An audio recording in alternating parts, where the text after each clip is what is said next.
BNP অত্যন্ত ধৈর্যের সঙ্গে আগামী নির্বাচন পরিচালনা করবে এবং যে বিজয় লাভ করবে ইতিহাসে সেই বিজয় হবে মহান বিজয় হিসেবে চিহ্নিত।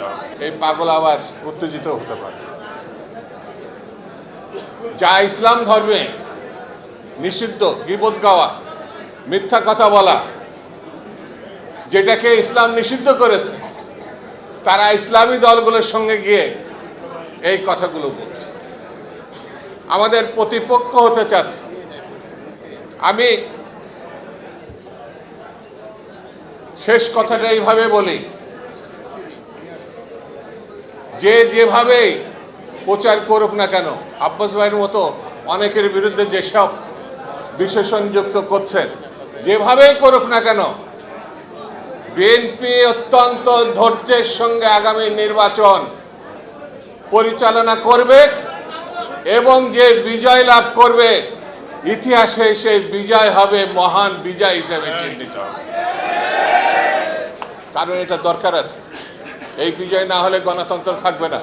এই বিজয় না হলে কৃষক, শ্রমিক, মেহনতী মানুষের মুক্তি আসবে না। খাবারের পছন্দ ভিন্ন হলেও মজার বেলায় সবাই এক। সেই জন্যে আমাদের ধৈর্যের সঙ্গে সব কিছু অতিক্রম করতে হবে। সব কিছু যেভাবে অতীতে আমরা জয় করেছি ঠিক তেমনি জয় করতে হবে। বন্ধুরা, এই পথ শহীদ জিয়া রহমান দেখিয়ে গেছে।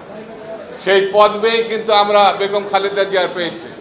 আমরা সেই পথ বেয়ে কিন্তু আমাদের বর্তমান নেতা জনাব তারেক রহমানকে পেয়েছি।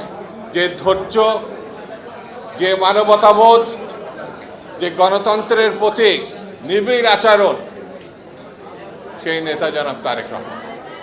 শহীদ জিয়া রহমানই বলা যায়, তারই পরিবার, তারই অনুশাসন, তারই রাজনীতি বাংলাদেশের জাতীয়তাবাদী এবং 19 দফা এই পথ বেয়ে আজকে যেন আমাদের বিএনপি এবং জনাব তারেক রহমান এবং আগামী দিনের রাজনীতি এটা আমাদের ধারণ করতে হবে।